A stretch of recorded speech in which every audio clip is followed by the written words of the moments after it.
Dia lihat tangannya yang keriput, ya Allah. Udah berapa lama tangan ini nggak dibawa sama anak ini? Udah berapa lama tangan ini nggak digandeng sama anak saya? Insya Allah. Kita merasa bangga akur merangkul istri kita, ibu kita ngelihat pundaknya. Udah berapa lama pundak ini nggak dirangkul seperti itu, ya Allah. Dulu aku berdandan secantik-cantiknya, ku dandankan anaknya, ku bawa di hadapan kawan-kawanku bangga. Look at my son. Oh, lihat anakku. Tapi dia tidak pernah berdandan rapi membawa aku ke hadapan teman-temannya. Lihatlah ibuku. Ibunya sudah kebayang, ya Allah, ini anak bakal minta nikah sebentar lagi. Yang wajar kalau orang nanam pohon pengen metik buah, wajar. Ini buah belum terasa, pohon sudah mau dibawa. Kebayang tidak? Ya Allah. Mulai dia kebayang. Sehingga rasa-rasa seperti ini menjadi tumpukan rasa di hati orang tua kita, yang nanti pada akhirnya dia pun bakal kembali ke hadirat Allah, kita pun bakal kembali ke Allah, betul?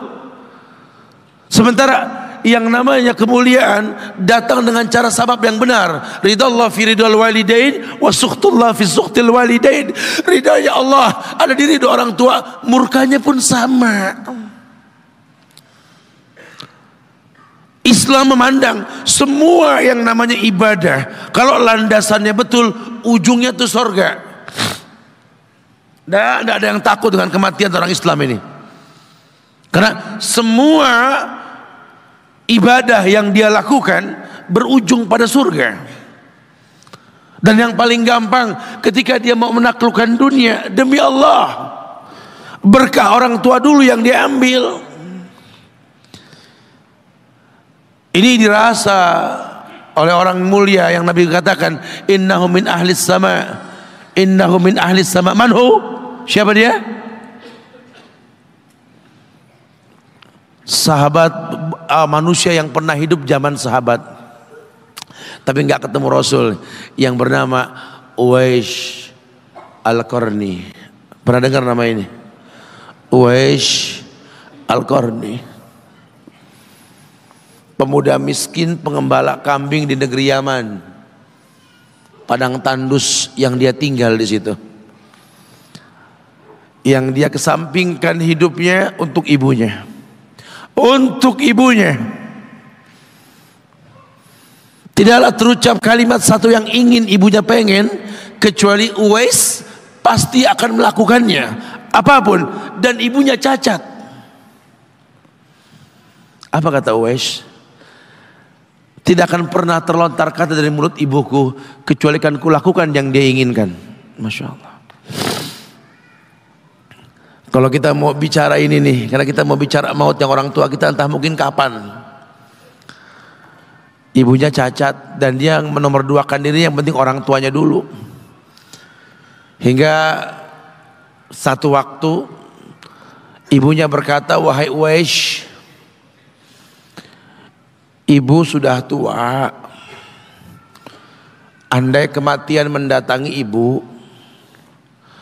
ada beberapa keinginan yang ibu pengen merasakan keinginan tersebut. Mungkin enggak ya? Apa bu? Katakan. Ibu pengen haji. Bengong, wes ya Allah bu. Ini Yaman, Hadramaut, yang sekarang saja pesawat itu bisa 3 jam menuju Saudi itu. 2 jam lebih lah menuju Saudi. Itu Jakarta Surabaya aja deket. Sejam 40 menit paling. Ini lebih jauh lagi, kebayang berapa ratus kilo, berapa ribu kilo nggak tahu. Ya baiklah ibu. Kata Uwais, aku tidak pernah menolak permintaan ibuku. Tapi kali ini aku tidak bisa menjawab karena mikir gimana caranya ini. Ibunya cacat, tinggal jauh, miskin pula dia. Apalagi dia seorang pemuda yang punya penyakit sopak. Ada tanda-tanda putih di bagian badan itu kayak pano besar gitu tuh. Udahlah, Terserah gimana nantilah. Yang penting ini nomor satu dalam hidup ini. Dia beli seekor anak sapi. Digendong tiap hari itu sapi sama si Uwais menuju puncak gunung. Turun lagi. Gendong ke atas, turun lagi tiap hari. Sampai orang bilang, Uwais gila no. Orang sapi dipiara, dia digendong. Uwais no. Tiap hari naik gunung yang tinggi. Sampai nggak berasa, dikatakan 8 bulan dia lakukan itu. Sehingga terbentuklah fisiknya yang bagus karena olahraga tiap hari bawa itu sapi. Dan sapi itu makin berat. Dalam hikayat dikatakan sampai di atas 100 kilo itu sapi. 8 bulan. Kemudian dia tetap gendong ke atas dan dia yakin, bismillah, saya yakin. Sampailah bulan haji. Ibu naik ke pundakku, digendong ibunya dari negeri Yaman. Subhanallah. Gak ada yang gak mungkin, lihat. Dibawa ibunya ke Mekah, bertawaf di Ka'bah. Dunia menyaksikan. Bahkan hikayat mengatakan dia sempat bertanya kepada sahabat Abdullah bin Umar, aku telah menggendong ibuku dari negeri Yaman menuju Makkah, bertawaf di Ka'bah ini. Sudahkah aku membayar jasa ibuku? Apa kata sahabat Abdullah bin Umar? Bahkan satu hentakan napas pun ketika melahirkanmu belum terbayar. Bahkan satu hentakan napas pun ketika melahirkanmu belum terbayar.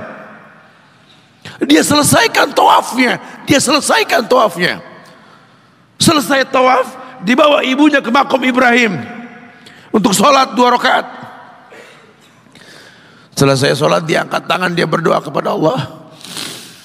Ya Allah, ampunkanlah ibuku ya Allah.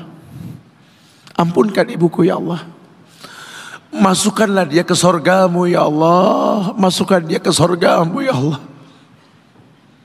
Ibunya berbisik, Uwais, sudahlah, mintalah pada Tuhanmu ampunan untuk dirimu dan sorga untukmu. Wallahi wahai ibu, Allah ampunkan kamu, Allah masukkan kamu ke sorga, cukup untukku ridhomu yang kubutuhkan wahai ibu. Lihat, manusia saleh, hasil doa Rabbi habli minas solihin. Lihat, makanya ketika Nabi mengatakan innahu min ahli sama, ini manusia penghuni langit. Umar, Ali, temui Uwais. Karena Uwais itu pernah mau ketemu sama Rasul, gak ketemu. Uwais izin sama ibunya setelah urusan haji beres, mau ketemu Rasul di Madinah. Kata ibunya, jangan lama-lama nak, ibu menantimu nak. Datang dia ke rumah Rasul, ada Aisyah radhiyallahu anha. Kata Aisyah, Rasul sedang perang, susah kau temui dia. Kapan pulangnya Rasul?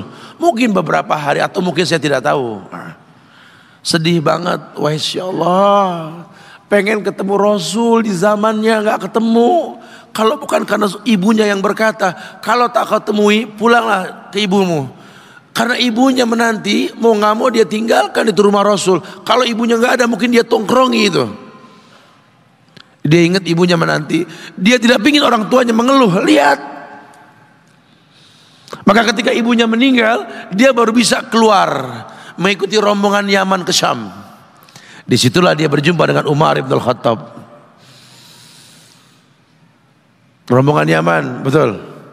Kata Umar, apakah ada seorang pemuda di antara kalian yang bernama Uwais?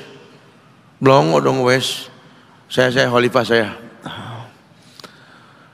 Umar ngelihat ada tanda putih di bagian lengannya.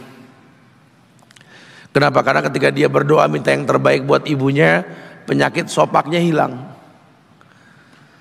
Allah sisakan di bagian lengannya putih sedikit. Itu sebagai tanda yang Rasul mengatakan cirinya anak muda ini punya tanda sopak di bagian tangannya. Masya Allah.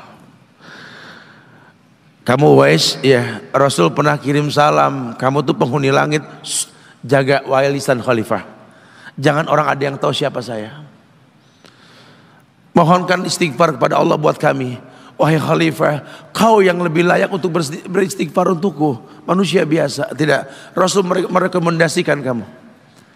Berdoalah pada Allah untuk kami baik. Setelah aku berdoa, anggaplah aku sudah tiada. Merendah. Manusia yang mengerti tercipta untuk beribadah. Lihat, kalau Uwais mengangkat tangan ke langit, langit bergetar. Apalagi cuma pekerjaan, apalagi cuma perusahaan kecil yang kita punya, apalagi cuma usaha-usaha kerental-kerentil yang kita usahakan. Ya Allah, ambil semua hartaku, ambil ya Allah, ambil semua titipanmu ini, ambil ya Allah. Tapi tolong jangan ambil kasihku pada kedua orang tuaku ya Allah.